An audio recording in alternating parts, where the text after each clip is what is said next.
کہتے ہیں کہ صابر پاک نے 12 سال تک کے گلر کی شاخ پکڑ کے کھڑے رہے، نماز کب پڑھی؟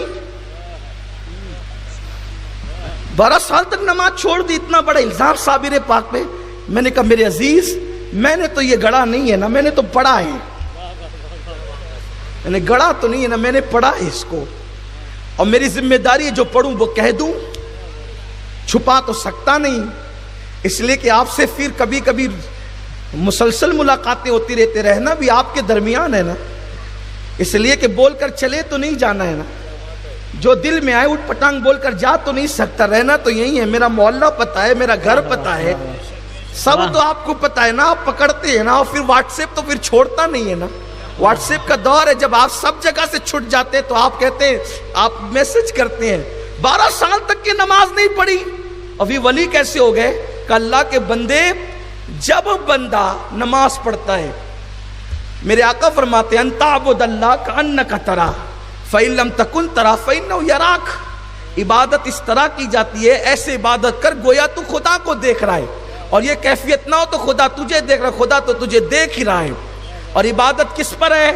جس کے ہوش سلامت ہو، جس کے ہوش سلامت ہو نماز اسی پہ فرض ہے. جو ہوش میں نہ ہو اس پہ نماز ہی فرض نہیں ہے. یہ جو پاگل آپ کے محلے میں گھومتے ہیں نا، ان پہ کوئی نماز نہیں ہے. یہ مریں گے، اگر ایمان والے ہیں تو یہ جنت میں جائیں گے، جنہیں آپ پاگل کہتے ہیں. میں تو کہتا ہوں اچھا ہوتا اگر پاگل ہی ہوتے. یہ ہنسنے کی بات نہیں ہے. پاگل کبھی کسی کی غیبت نہیں کرتا، کبھی کسی کی چگلی نہیں کرتا، کبھی کسی کا دل نہیں دکھاتا، کبھی کسی عورت پر بد نظری نہیں کرتا، کبھی وہ شراب اور زنا کے اڈے پہ. اصل پاگل کی بات کر، جو پاگل بنتے اچھے ہو کر، اس کو آپ اپنی زبان میں کہتے ایڑے بن کے پیڑے کھانا، وہ نہیں. جو واقعی پاگل ہے، جو واقعی پاگل ہے، وہ شراب کے اڈوں پہ نہیں جاتے. جب وہ کبھی مجھے مل جاتے تو میں کہتا ہوں ذرا دعا کر دو. میرے ساتھی کہتے آپ بھی عجیب پاگلوں سے دعا لیتے. میں کہا وہ زبان کتنی اچھی ہے، جس نے ابھی تک کسی کی غیبت نہیں کی، خدا اس کی نہ سنے گا تو پھر کس میں؟ سبحان اللہ، سبحان اللہ. پاگلوں کی شان یہ ہے، یہ جنت میں جائیں گے جنہیں آپ پاگل کہتے ہیں. آج پاگل کی شان بھی بیان کر رہا ہوں، سن لو. پاگلوں کی شان یہ ہے، پاگلوں کی شان یہ، مل جائے تو کچھ کھلا دیا کرو، پتھر مت مارا کرو، دعا لے لیا کرو. اس لیے کہ جو پاگل ہے وہ کسی کی غیبت نہیں کر رہا. سچا پاگل ہے، نہ غیبت کرتا ہے، نہ غیبت اپنی دھن میں رہتا ہے. سوچو تو صحیح، جو اپنی دھن میں پاگل بن جائے، جب اس کی دعا رد نہیں ہوتی تو جو اس کے لیے پاگل بنے اس کی دعا رد کیسے ہو سکتی؟ سبحان اللہ، واہ واہ، سبحان اللہ. تو نماز اس پر فرض ہے پیارے میرے عزیز، اس پر نماز فرض ہے. جس کو اپنا ہوش ہو، جس کو ہوش ہی نہ ہو، پھر وہ کیسے نماز پڑھے؟ اس پہ تو نماز ہی فرض نہیں ہے. تو حضرت صابر پاک جو کھڑے تھے نا گولر کی شاخ پکڑ کر، وہ مشاہدہ یار میں. اب یہ اتنی مشکل منزل ہے کہ اس کو سمجھنا بھی مشکل ہے اور سمجھانا بھی مشکل. اور پھر آپ کے درمیان تو بڑی بہتات بات کرنی پڑتی ہے نا، کیونکہ آپ سنتے کچھ ہیں، سمجھتے کچھ ہیں، یہ کہتے کچھ ہیں. لیکن کوئی بات نہیں نا، ذمہ داری آپ میں جو سمجھ جائے، اللہ کرے سمجھ جائے. تو وہ ہوش میں نہیں تھے. کیوں؟ اس لیے کہ جب جلوہ یار بے نقاب ہوتا ہے. حضرت جگر مراد آبادی مجھے یاد آتے ہیں. وہ کہتے ہیں کہہ گئی کان میں آ کر تیرے دامن کی ہوا. جگر مراد آبادی بڑی پیاری بات کہتے ہیں. آ گئی کان میں، کہہ گئی کان میں آ کر تیرے دامن کی ہوا. صاحب ہوش وہی ہے کہ جسے ہوش نہیں. صاحب ہوش وہی ہے کہ جسے ہوش نہیں.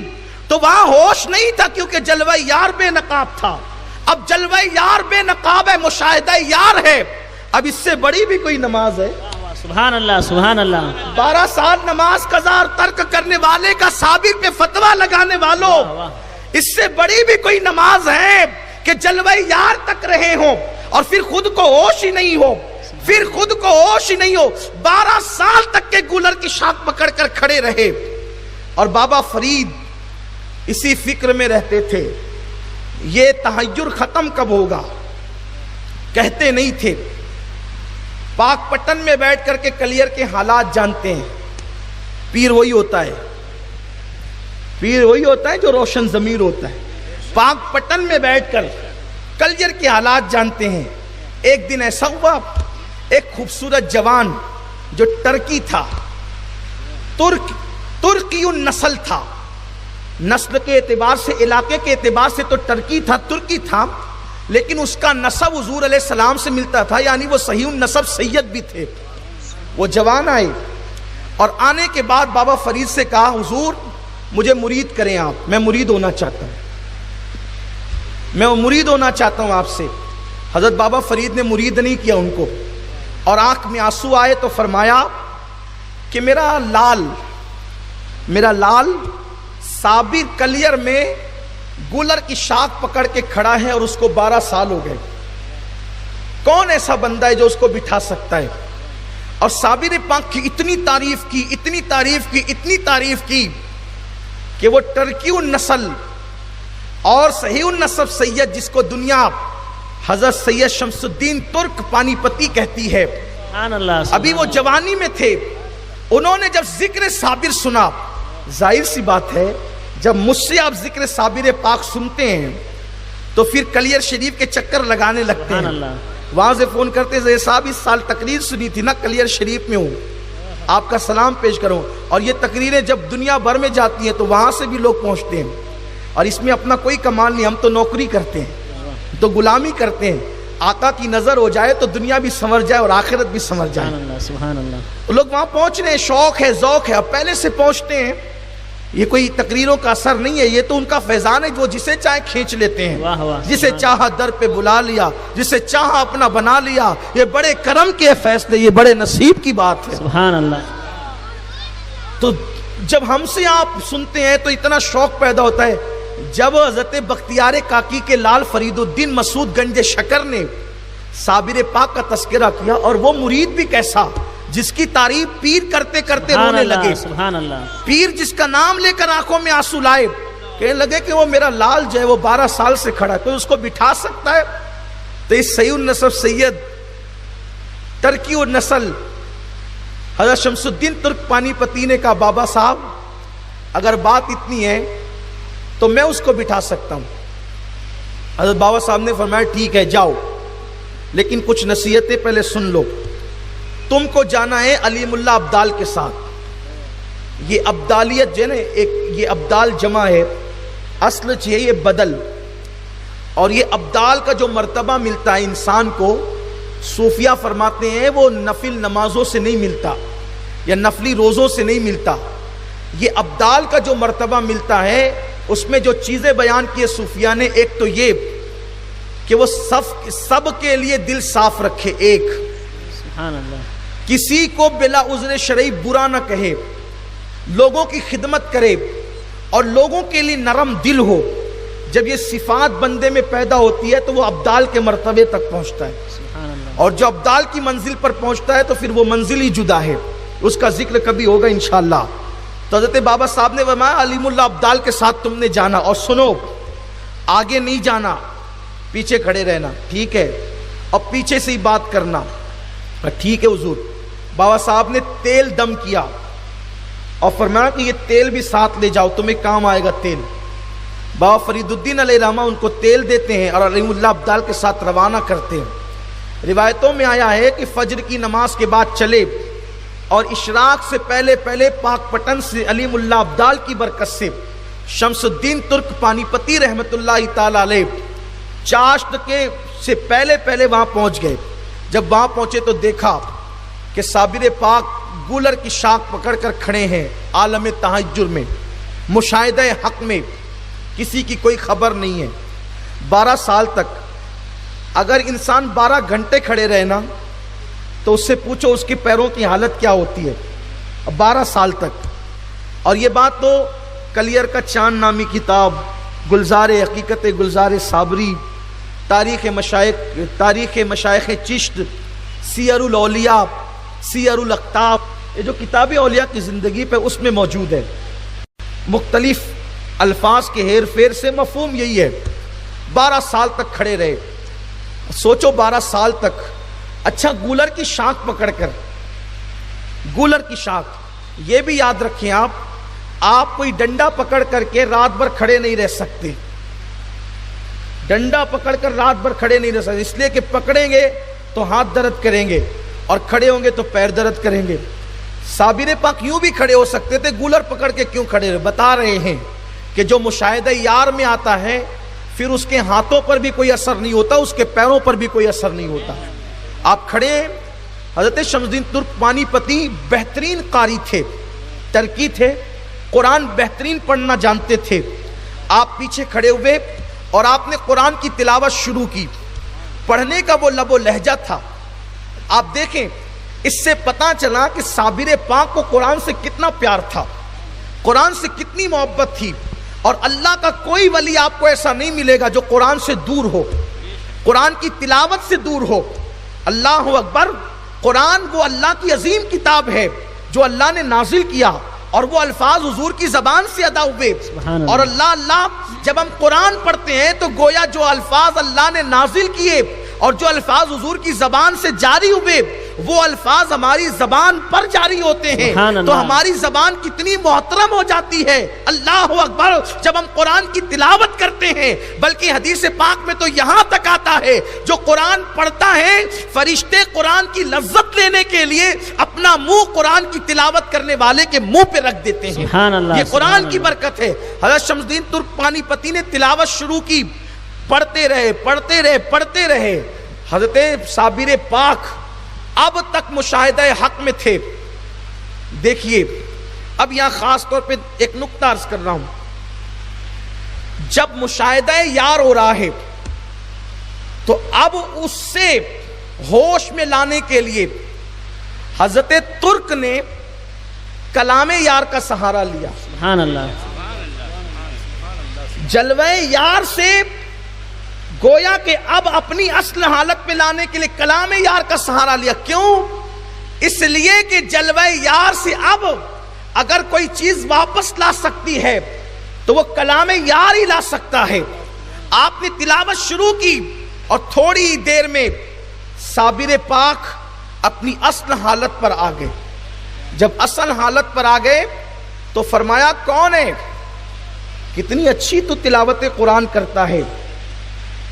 بس جب اتنا کہا نا کہ کتنی اچھی تلاوت کرتا ہے تو انہوں نے تلاوت ہی بند کر دی.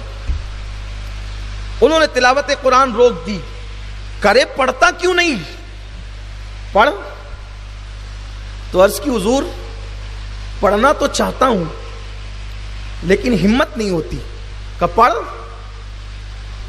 تو آپ نے عرض کی حضور پڑھنا چاہتا ہوں لیکن ہمت نہیں ہوتی. پھر فرمایا پڑھتا ہے اور پیچھے کھڑے ہو کر کے کیوں پڑھتا ہے؟ آ گیا. پیچھے کھڑے ہو کے کیوں پڑھتے ہیں؟ آ گیا. تو آپ نے تلاوت شروع کی اور جب کہا آگے آ تو آپ آگے تشریف لائے اور پھر قرآن پڑھنا شروع کیا. اب پڑھا تو اور لذت بڑی، اور لذت بڑی. تھوڑی دیر پڑھا پھر بند کر دیا. اس لیے کہ جب کوئی بہت پیاسا ہو اس کو ایک گھونٹ پلا کر کے پانی ہٹا لیں تو پیاس بجھتی نہیں اور بڑھ جاتی ہے. تپش دل تو بڑھایا ہے بجھانے نہ دیا. کہا وہ کیوں رک گیا؟ کہا حضور میرے اندر کھڑے رہنے کی اتنی طاقت نہیں ہے، اب میں کھڑے کھڑے نہیں پڑھ سکتا، مجھے بیٹھنا پڑے گا. کہا ٹھیک ہے بیٹھ جا. ترس کی حضور آقا کھڑا رہے غلام بیٹھ جائے یہ کیسے ہو سکتا ہے؟ سبحان اللہ سبحان اللہ. واہ واہ. آقا کھڑا رہے واہ واہ. غلام بیٹھ جائے یہ کیسے ہو سکتا ہے؟ یہ شمس الدین بھی کوئی معمولی ہستی نہیں ہے جس سے سلسلہ صابریاں چلا ہے. صابر پاک کا سلسلہ ترک پانی پتی کوئی معمولی ذات نہیں ہے. کہ آقا کھڑا رہے غلام بیٹھ جائے ایسے کیسے ہو سکتا ہے؟ حضور اگر تلاوت سننا ہے آپ بھی بیٹھے میں بھی بیٹھتا ہوں. سبحان اللہ. جو صابر کسی سے نہیں بیٹھ سکتے تھے وہ قرآن کے نام پہ بیٹھ گئے. سبحان اللہ سبحان اللہ. لیکن بیٹھے کیسے؟ فرمایا کہ دیکھو میں اس طرح نہیں بیٹھ سکتا، تم مجھے بٹھاؤ. تم مجھے بٹھاؤ. تو صوفیاء کرام نے جو بالخصوص سلسلے صابریہ کے صوفیاء ہیں انہوں نے یہ بات بیان کی ہے کہ حضرت شمس الدین ترک پانی پتی تشریف لائے پیچھے کی طرف اور حضرت صابر پاک کی پیٹھ سے اپنا سینہ لگایا اور آپ کے ہاتھوں کو پکڑا، اور چونکہ آپ جو کھڑے تھے آپ کی پیٹھ گولر کے درخت کے تنے کی طرف تھی، تو اب حضرت صابر پاک کو انہوں نے بٹھانے کے لیے اپنا سینہ صابر پاک سے لگایا، ہاتھ پکڑے، اور اس کے بعد یوں دھیرے دھیرے کرتے ہوئے اس طرح بٹھایا کہ حضرت صابر پاک کی پیٹھ گولر کے درخت سے لگ گئی اور آپ بیٹھ گئے۔ پھر آپ نے تلاوت شروع کی، اور جو تیل حضرت بابا فرید نے دیا تھا پیروں کی مالش کی، 12 سال سے کھڑے تھے نا، اب حضرت شمس الدین ترک پانی پتی نے پھر بند کر دیا، تلاوت پھر روک دی۔ کہا آپ کیوں روکا ہے؟ اب کر تلاوت۔ عرض کی حضور کھلے آسمان کے نیچے کب تک تلاوت کروں گا؟ کھلے آسمان کے نیچے کب تک تلاوت کروں گا؟ مجھے کوئی چھت بھی چاہیے نا تلاوت کے لیے۔ تو آپ نے کہا ٹھیک ہے، ایک جھوپڑی بنا، اور پھر اس جھوپڑی کے اندر سرکار صابر پاک خود بیٹھے اور شمس الدین ترک پانی پتی بھی بیٹھے، اور پھر تلاوت سنتے تھے۔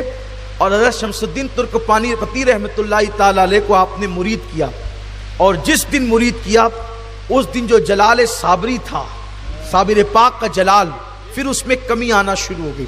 حالانکہ کمی تو اسی دن سے آنا شروع ہو گئی تھی جس دن سے حضرت شمس الدین ترک پانی پتی تشریف لائے تھے۔ اب زندگی معمول پر آ گئی، لیکن صابر پاک کا حکم تھا، دیکھو دن کو میرے سے ملنے آنا، مجھ سے ملنے دن کو آنا، رات کو نہیں آنا، اور تم الگ رہنا رات کو اور میں الگ رہوں گا۔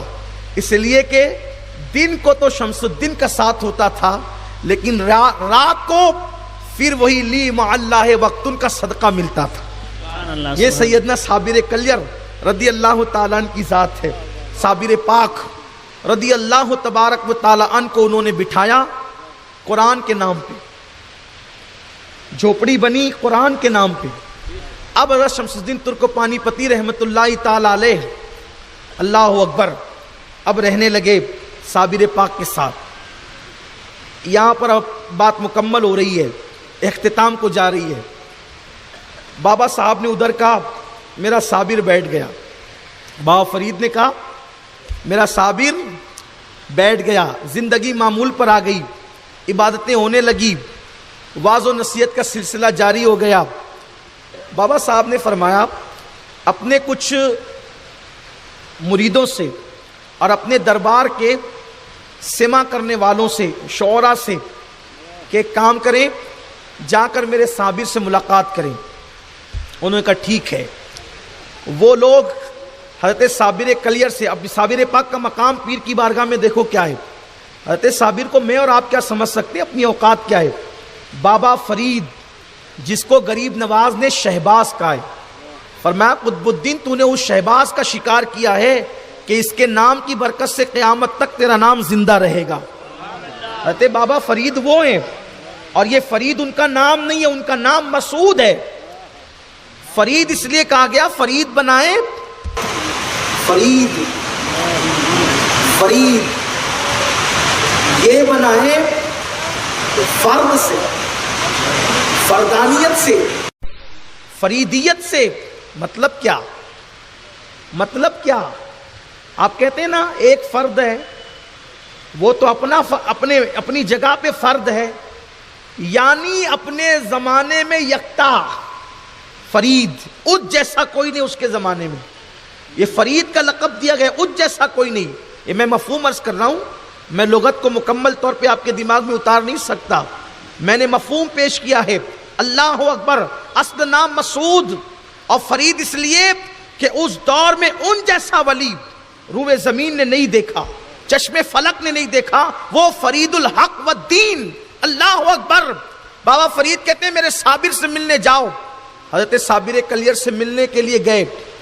جب ملنے کے لیے گئے تو چونکہ وہ لوگ تھے بیچارے، صابر پاک اسی جھوپڑی میں جو شمس الدین ترک پانی پتی نے گھاس پھوس کی بنائی تھی بیٹھے ہوئے تھے، عبادت میں مصروف تھے۔ انہوں نے جا کے سلام کیا۔ آپ نے فرمایا کہاں سے آئے ہو؟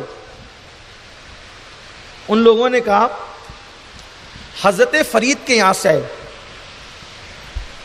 آپ بھی کہتے ہیں نا کہیں جاتے ہیں، ہم اس محلے میں رہتے ہیں، جس میں فلاں پیر صاحب رہتے ہیں، مولانا صاحب رہتے ہیں، فلاں صاحب رہتے ہیں، شاعر صاحب رہتے ہیں، خطیب صاحب رہتے ہیں، آپ اپنے محلے کا تعارف اس طریقے سے کراتے ہیں نا فخر کے ساتھ. تو انہوں نے کہا کہ ہم حضرت فرید کے یہاں سے ہیں. تو حضرت صابر پاک نے یہ فرید کون ہے، یہ فرید کون ہے؟ تو ان لوگوں نے کہا بابا فرید الدین مسعود گنج شکر کے یہاں سے آئے ہیں. تو حضرت صابر پاک سن کے کہتے ہیں اچھا بابا فرید میرے پیر کے یہاں سے آئے، آپ لوگ میرے پیر و مرشد کے یہاں سے آئے. بس ان لوگوں نے سنا، بہت سی باتیں ہوئی، گولر پکائے گئے، بہت لمبا چوڑا واقعہ ہے، البتہ بات اسی پہ ختم کرنی ہے. حضرت صابر پاک نے کہا اچھا میرے پیر و مرشد کے یہاں سے آئے. تو وہ لوگ جب گئے نا تو بابا فرید سے کہا، بابا فرید نے کہا گئے تھے نا میرے صابر کے پاس، کیا ہوا تھا؟ انہوں نے پورے سفر کی رودات بیان کی، اور بیان کرنے کے بعد کہا حضرت جب ہم نے ان کو کہا نا کہ ہم حضرت فرید کے یہاں سے آئے تو کہہ رہے تھے یہ کون فرید ہے، کس فرید کے یہاں سے آئے ہو؟ تو ہم نے کہا بابا فرید الدین گنج شکر کے یہاں سے آئے ہیں. تو وہ جو ٹیک لگا کے بیٹھے تھے نا، ٹیک چھوڑ دیا اور ٹیک چھوڑ کے کہتے ہیں اچھا میرے پیر و مرشد کے یہاں سے آئے ہیں. تو حضرت فرید الدین گنج شکر نے جب یہ واقعہ سنا تو آپ اٹھ کر کے وجد کرنے لگے. آپ میں وجد کی کیفیت طاری ہو گئی. کس پر؟ بابا فرید الدین گنج شکر پر. اور جب وجد کی کیفیت تھم گئی تو حضرت بابا فرید کہتے تھے لو ہم بھی پیر ہو گئے، لو ہم بھی پیر ہو گئے، لو ہم بھی پیر ہو گئے. لوگوں نے کہا حضرات پیر تو پہلے سے تھے، اس لیے کہ جمال الدین حاسی آپ کے مرید ہیں، فلاں آپ کے مرید ہیں، فلاں آپ کے مرید ہیں، حتیٰ کہ صابر بھی تو آپ کے مرید ہیں. اور آپ وجد میں کہہ رہے ہیں ہم بھی پیر ہو گئے. تو کہتے ہیں کہ آج ہم بھی